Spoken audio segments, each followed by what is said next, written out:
أعوذ بالله من الشيطان الرجيم بسم الله الرحمن الرحيم السلام عليكم ورحمة الله وبركاته.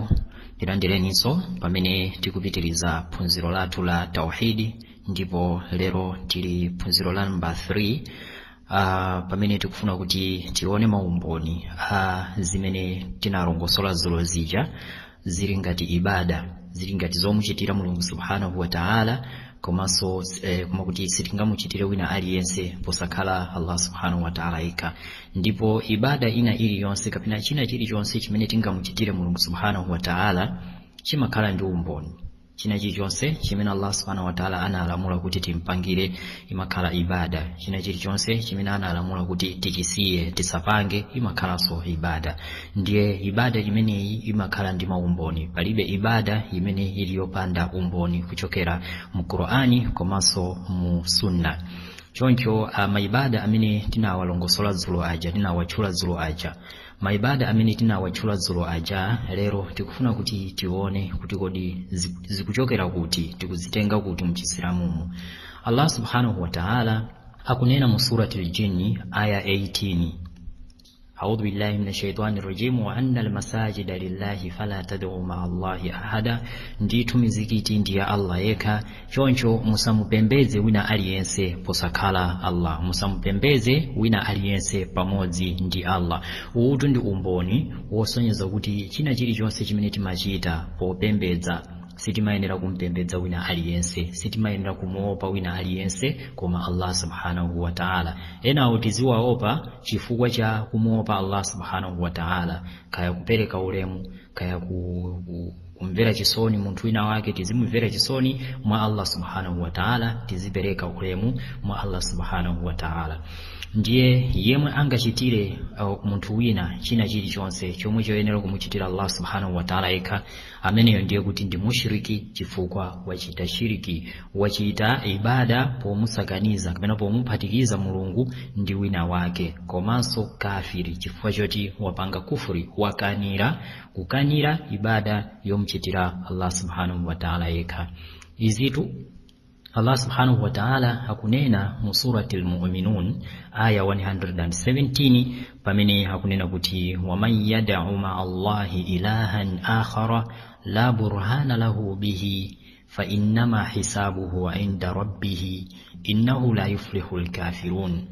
Ndipo amene apembedze Mulungu wina pomphatikiza ndi Allah subhanahu wa ta'ala weniweni, chikhalirecho iye alibe umboni pa zimenezo, basi chiwerengero chake chili kwa mbuye wake. Ndithu osakhulupirira sangapambane. Ndiye mtumiki wathu Muhammad sallallahu alaihi wasallama ananenanso kuti dua kapena kuti kupempha ndi ibada.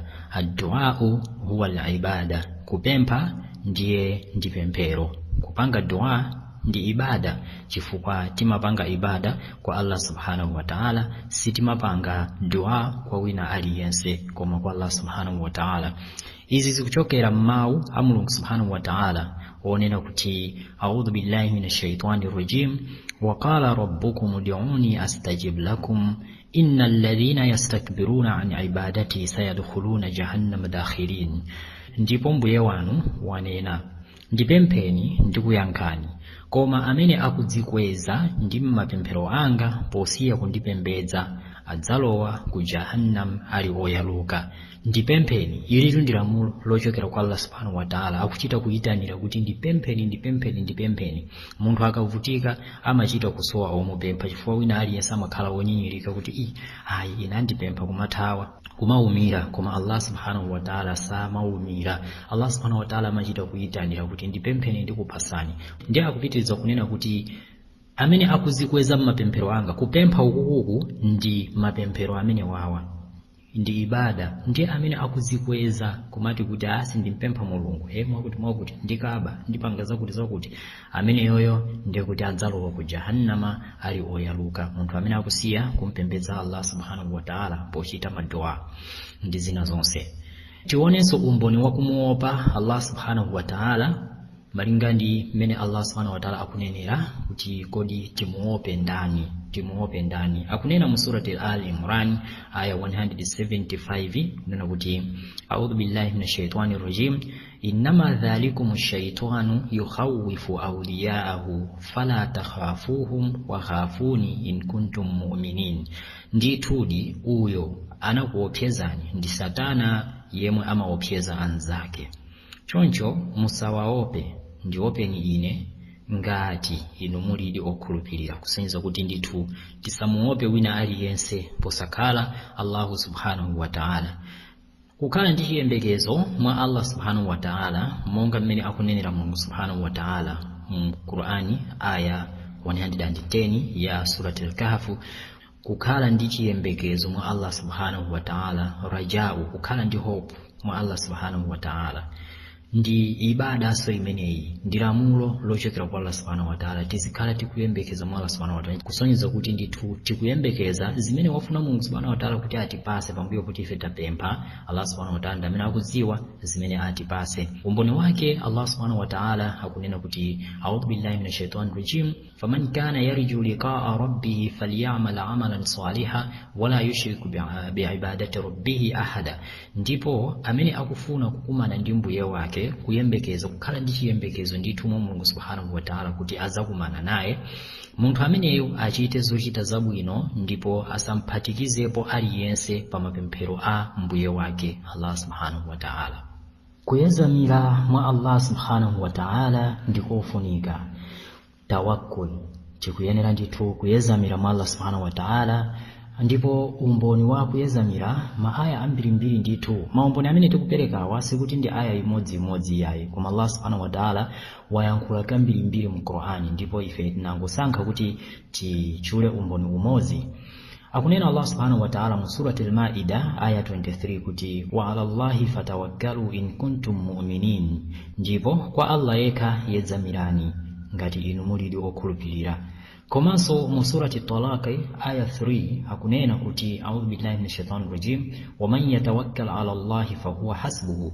Ndipo amene akutsamira kwa Allah subhanahu wa ta'ala pa zinthu zake zonse, ndiye kuti Allah tabaraka wa ta'ala ali okwana kwa iye kumkonzera china chilichonse. Tionenso kukhala ndi khumbo kwa Allah subhanahu wa ta'ala, kudzichepesa, komanso kukhala ndi mantha. Allah subhanahu wa ta'ala akunena mu surati al-Anbiya aya 80 aya 90 akunena kuti a'udhu billahi minash shaitani rajim innahum kanu yusari'una fil khairati wa yad'unana raghaban wa rahaban wa kanu lana khashi'in. Ndithu iwo adali achangu pochita zabwino, ankatipempha mwa khumbo ndi mwa mantha, ndipo adali odzichepesa kwa ife. Tizikhala tikukhumba kwa Allah subhanahu wa ta'ala, komanso tizikhala ndi mantha kwa Allah subhanahu wa ta'ala, komanso odzichepesa kwa Allah subhanahu wa ta'ala. Komanso tizikhala omuopa Allah subhanahu wa ta'ala monga mmene akunenera mu surati al-Baqara aya 150 kuti fala takhshawhum wakhshawuni. Tero musawaope koma opani ine. Wina aliyense osamuopa koma timuope Allah subhanahu wa ta'ala. Umboni wakutembenukira kwa Allah ndi mawu ake mu surati Zumar aya 54 mmene akunena kuti a'udhu billahi minash shaitani rajim wa anibu ila rabbikum wa aslimu lahu. Ndipo tembenukirani kwa Allah subhanahu wa ta'ala, tembenukirani kwa mbuye wanu ndipo mgonjereni. Akunenanso mu surati al-Fatiha aya 5 kumbali ya kupempha chithandizo kwa Allah subhanahu wa ta'ala. A'udhu billahi minash shaitani rajim iyyaka na'budu wa iyyaka nasta'in. Inunoka tikukupembedzani ndiponso inunoka tikukupemphani chithandizo.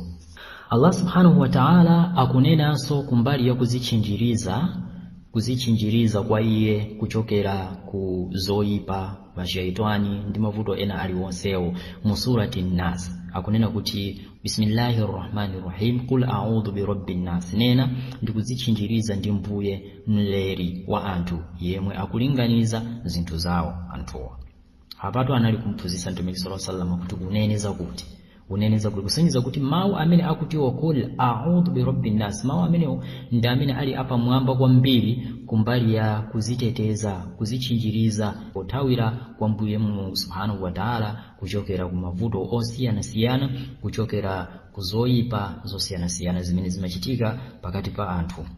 Umboni wa kupempha chithandizo cha nthawi yomweyo, nthawi ina munthu umatha kuvutika pamene ukufuna kupempha, usafulumira kupempha anthu. Pempha kwa Allah subhanahu wa ta'ala kuti akupatse njira yoti mavuto akuchosere, chifukwa munthu ndi njira chabe imene Allah subhanahu wa ta'ala amapereka, koma kuchosa mavuto kumachokera kwa Allah subhanahu wa ta'ala. Ndiye uthamangira kwa munthu, umpempha uyo anena kuti ndilibe, umpempha uyo anena kuti ndilibe, umpempha yanena kuti ndilibe. Pempha kwa Allah subhanahu wa ta'ala akusonyeze munthu amene angakuthandize nthawi yomwe wavutikayo.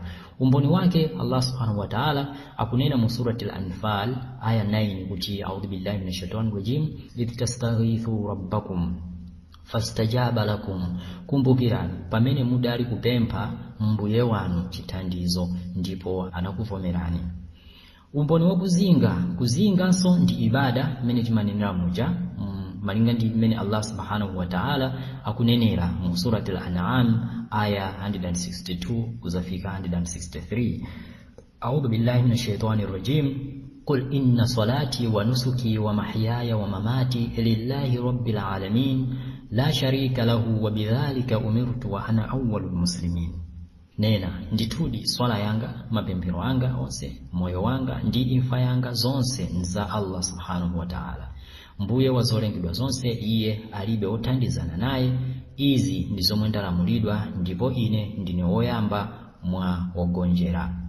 Kuchokera mu sunna za mtumiki wathu Muhammad sallallahu alaihi wasallama, iye akunena kuti la'ana Allahu man dhabaha li ghairi llah. Allah subhanahu wa ta'ala anatembelera yemwe angazinge posakhala mu dzina la Allah. Komanso kulonjeza nadhri, imene iso ndi ibada imene imasanduka kukhala wajibu ukanena kuti ine ndikufuna kupanga nadhri pa nkhani yakuti ndipanga zakuti. Zimenezo zimasanduka kukhala wajibu ndipo ndi ibada yomuchitira Allah subhanahu wa ta'ala yekha, imene sitingamuchitire wina aliyense. Mawu Allah subhanahu wa ta'ala mu surati al-Insan, a'udhu billahi minash shaitani rajim, yufuna bin nadhri wa yakhafuna yawman kana sharruhu mustatira. Amene akukwaniriza zimene adalonjeza okha kwa Allah, ndiponso akuopa tsiku lalikulu limene zoyipa zake zidzakhala zofalikira ponseponse. Pamenepo ndiye pamapeto pa maumboni amene ndinakubwereserani kukhudzana ndi mitu imene na ilongosola dzulo ija ya kumuchitira Allah subhanahu wa ta'ala yekha. Zimenezo ndithu timamuchitira Allah subhanahu wa ta'ala chifukwa anatilamula kutero, ndipo pambuyo poti Allah subhanahu wa ta'ala watilamula kuti titero, ndiye kuti titenge zimene watilamulazo, tisanayang'ane kuti kodi anthu akuti bwanji. Kaya kuopa timuope kaye Allah subhanahu wa ta'ala tisanawaope anthu. Tikamuopa munthu ndiye kuti tikamuopa Allah subhanahu wa ta'ala tiona kuti tikupanga chilungamo pa dziko lapansi, koma tikasogoza nkumuopa munthu ndiye kuti tikuononga pa dziko lapansi popanga zachinyengo, kupondereza komanso kuchita zinthu zoti zimusangalase munthu koma zimukuyise Mulungu subhanahu wa ta'ala. Zimenezo ndi zimene zili zosafunikira mu moyo wa munthu msilamu wokhulupirira. Choncho kufikiranso phunziro lina ndikusiyeni manja mwa Allah subhanahu wa ta'ala. Wassalamu alaikum wa rahmatullahi wa barakatuh.